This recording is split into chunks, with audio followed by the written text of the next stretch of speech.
Masocha kuhle. Igama lami nguJudith Ncube uzikhali umzilankatha umapota ngentaba umalandela umpangazitha ngiyajabula ukuba lapha ekhaya. Masocha kuthe ngingathi indodakazi yami lena isine more than a year egula usevela naku operation. So kuthe ngeyi10 kuno mina ngikhonza ipostoli kuno mama ngithi mangihambile ekhaya eZimbabwe ngithandaze naye epostolini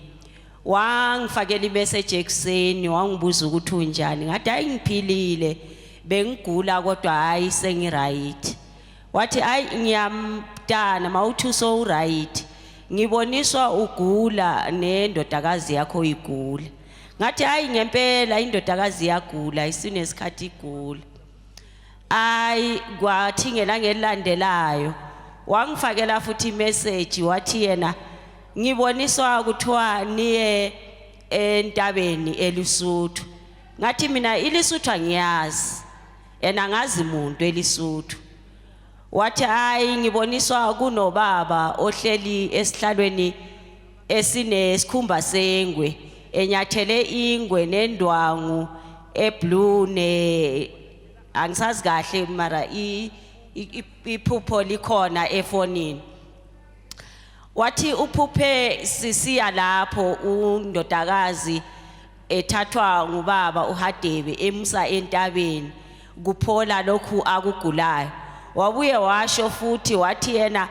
uboniswa lo baba eyisibane sezwe la South Africa. Imake mama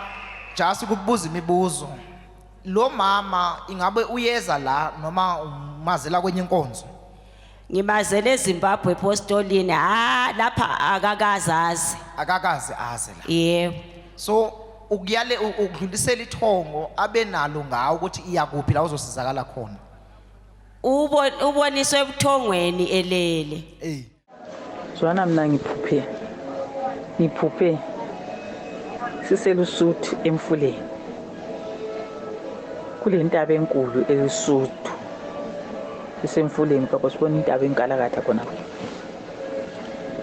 ngiphupha khonapho singani sisonke kule ndoda indoda le umuntu omdala lo mfana kodwa umfana nje obomvu okhanyayo umfana ubhudi lo kuthiwa ngumprofiti kade hlezi esihlalweni esengwe silengwe enyathele ilembu ingubo yengwe phansi lapha hlezi khona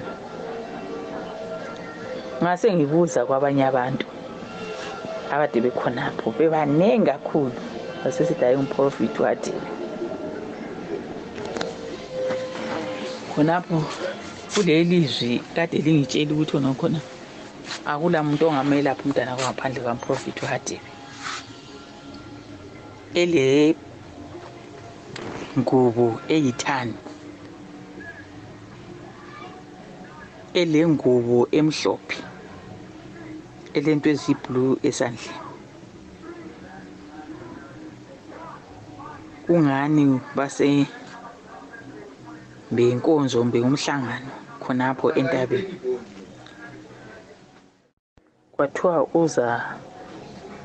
lulama khonapho umntanakho kakula muntu ongamsiza ngaphandle kwababa uHadebe namhla futhi laphinda laphenduka iphupheni kade ngise church khona lemakhaya bathi hayi sizama ukukhuleka kakhulu hayi khona phathe ngabatshelanga lutho bathi wena uphuphile ukuthi umntwana uzalulama khonapho so alike liyefika khonapho bachasisela ukuthi libuye ngephupho uzasizakala umntwana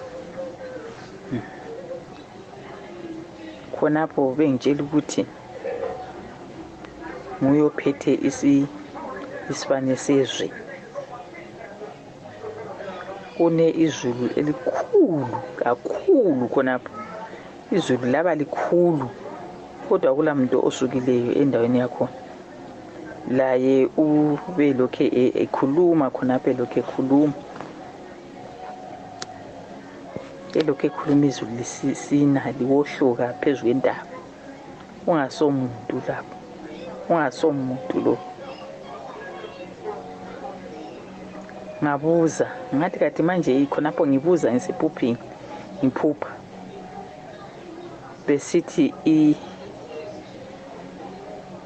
hambanini liza ifica ichechi yakhe sahamba sayibona sibule bhalwe Revelation ichechi bangitshela futhi ukuthi umntana wakho uyasinda uzasinda khonapho hambanini lefika khonapho bathi wena ukuthi ngiyabuza kwabanye bathi wena utshengisi ukuthi umntwana uzasinda ngikutshengisi ukuthi umntwana uzasinda hambanini lefika khonapho yikho kulokukhanya kulosizo njengoba ke sesichazile mama sizawusidlulisa isibonakaliso somprofeti nangendlela enize ngayo kuyo imboni baba Uzwi-Lezwe nikwazi ukuthi nomntwana afumane ukuncedakala phakathi ekhaya lomoya. Fihlakalani busise, siyabonga kakhulu.